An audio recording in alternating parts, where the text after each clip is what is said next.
Profesor Archila, es un gusto tenerlo en el país. Vamos a hacerle algunas preguntas sobre el derecho comparado entre Colombia y Perú en el sistema procesal penal. Queríamos partir por el rol que tiene la víctima dentro del proceso penal. En el caso peruano vemos que tiene una función, un rol muy restringido, toda vez que se centra en acreditar el daño, pero tiene una intervención muy limitada para el aspecto de solicitar la pena y nosotros tipificar el delito. Puede aportar medios de prueba y queríamos saber cuál es el rol que tiene en el proceso penal colombiano. Bueno, doctor Juan Carlos, muchísimas gracias por esta invitación.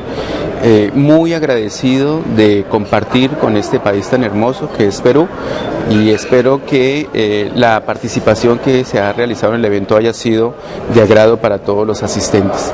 Bueno, frente a lo que es el proceso penal y teniendo en cuenta el aspecto de la víctima, los cambios de paradigma frente a los sistemas acusatorios han permitido que las víctimas en Colombia cobren un papel importante. Anteriormente, la víctima en el proceso inquisitivo, en el proceso mixto, era totalmente desconocida, ya que la norma se centraba prácticamente en estudiar al delincuente y estudiar la conducta.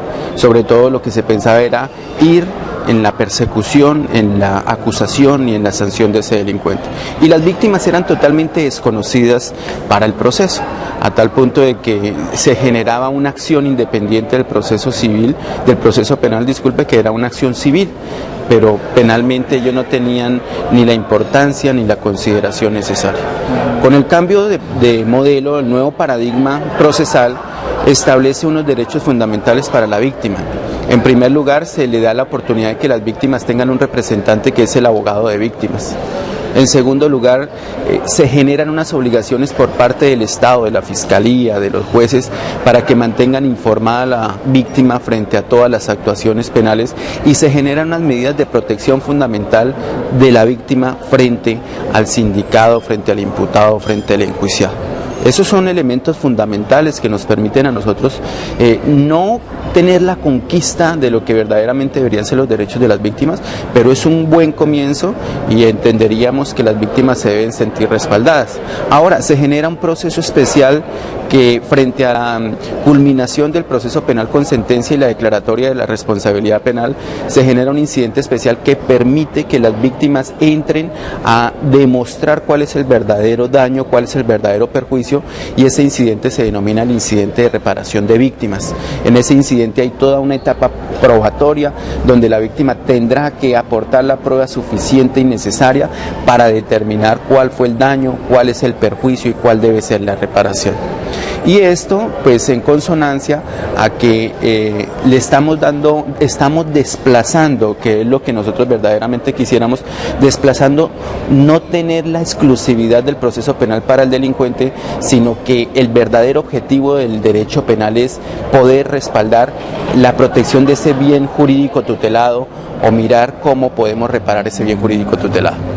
Y el monto de la reparación civil está acorde con la comisión del delito, con el lucro cesante, daño emergente, el daño moral en algunos casos. En el caso peruano el monto de la reparación civil es demasiado exiguo, tan es así que muchos abogados recomiendan ir por la vía de civil, vía indemnización por daños y perjuicios, porque el monto es muy exiguo.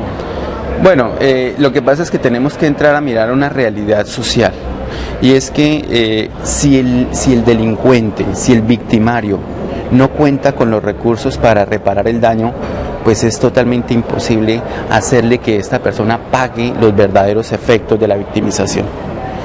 Pero en el entendido de que la víctima demuestre cuál es el daño, cuál es la afectación jurídica real, y en la medida que el victimario cuente con los recursos, se tendrá que hacer esa reparación. También manejamos otra modalidad que es una reparación simbólica. Y es que recuerden que el proceso penal busca que haya verdad, justicia y reparación. Y la reparación no solo tiene que ser cuantitativa, sino que la reparación también puede ser significativa en el entendido de que existan garantías de no repetición de procesos de victimización en contra de esta víctima. Por lo tanto, pues no podríamos determinar si en todos los procesos es justa o real la indemnización o la reparación del daño, sino que necesariamente tendríamos que observar que puede ser simbólica y que no todas las veces va a ser cuantificada monetariamente. Ajá. Y en el caso, por ejemplo, de aplicarse el principio de oportunidad, la reparación del daño es mucho más expeditiva, tiene mejores resultados, también en Colombia la aplicación del principio de oportunidad. Bueno, fíjate que esa es una de las excepciones para que no vaya a quedar la reparación simbólica, y es que cuando ya hablamos de un principio de oportunidad, ya el victimario tiene unos beneficios en los cuales va a quedar amparado, y esos beneficios hacen que ese victimario en esos casos concretos sí tenga la obligación de reparar el daño, porque no podemos permitir que fuera de que no se le va a aplicar el sistema penal, además no repare las víctimas, a tal punto que el Estado colombiano en el proceso penal, cuando aplica el principio de oportunidad, en esos casos concretos obliga a que el victimario repare totalmente el daño. Cuando no podemos ubicar a la víctima por determinada situación, hay casos que dentro del proceso no se puede ubicar a la víctima, el Estado tiene que dejar protegida esa reparación y hace que ese victimario constituya una póliza de garantía para que repare el daño. ¿Quién puede cuantificar en ese momento cuál puede ser el perjuicio real? El fiscal. El fiscal tiene que determinar cuál puede ser ese perjuicio y hace que ese victimario constituya una póliza para que éste pague los perjuicios cuando las víctimas comparezcan al proceso. Bien, y pasando a otro tema, en el caso de la flagrancia, esto se aplica en el caso de los procesos inmediatos. Como sabemos, el proceso inmediato permite abreviar, permite reducir, y es un proceso especial. ¿Qué tipo de impactos, qué tipo de beneficios ha traído a Colombia la aplicación de, originariamente en el caso de la Francia, porque tengo entendido que ya no se está aplicando como tal, como un juzgado propiamente ad hoc, un juzgado propiamente que va a haber casos de flagrancia? Bueno, los procesos que adolecen de la captura en flagrancia, recuerden que las circunstancias de tiempo, modo, lugar que se generan en el proceso penal no pueden ser declaradas totalmente ciertas hasta que en sentencia sí se determinen. ¿Qué es lo que se hace en Colombia? Frente a la captura en flagrancia, esa persona que ha sido capturada debe ser puesta a disposición de autoridad competente, que para el caso concreto sería la Fiscalía. Y esa Fiscalía tiene que llevar a un control de legalidad de esa persona ante el juez de control de garantías. Ante el juez de control de garantías y posterior a la imputación de los cargos que se le están realizando, el fiscal le debe preguntar si se allana los cargos que se le imputan o si, por el contrario, continúa con el proceso porque se puede declarar inocente. Es decir, partamos de la base de que el imputado en su momento sea quien determine si se va a ir por el proceso abreviado en caso de captura en flagrancia o si se va a ir por el contrario por el proceso, porque si no acepta cargos, el fiscal tendrá que presentar su escrito de acusación con fundamento en los elementos de material probatorio y evidencia física que existen, presentar la carga probatoria y llevarlo a un juicio para que se dicte la sentencia. Si la captura fue en flagrancia y la persona acepta o se allana los cargos, entonces pasamos al procedimiento abreviado, que es pasar directamente a la etapa de juzgamiento. Okay. En la disertación que se tuvo ayer se mencionó acerca del acusado privado. El acusado privado ha tenido un rol protagónico, está dando buenos resultados en la administración de justicia. De alguna manera, ¿cuál es la intervención que tiene en los casos de flagrancia el acusado privado? ¿Está dentro de su competencia ver ese tipo de casos? Bueno, el acusador privado fue incorporado mediante la ley 2816 del presente año y empezó a regir el 1 de julio del año 2017. Lo que significa que todavía no tenemos experiencias significativas frente a la implementación de esta figura jurídica. Lo que te puedo decir en este momento es que esa ley ya fue demandada ante la Corte Constitucional porque no existe un verdadero equilibrio de poder frente a un acusador como es el ente Fiscalía, Procuraduría, frente a lo que puede hacer cualquier persona natural que pueda ejercer la actividad de acusador privado. No cuenta con los recursos técnicos ni con los medios legales suficientes para poder presentar un escrito de acusación frente a un juez. Por lo tanto, estaríamos en un desequilibrio total. Y aquí se puede generar una ruptura y se pueden generar procesos de impunidad.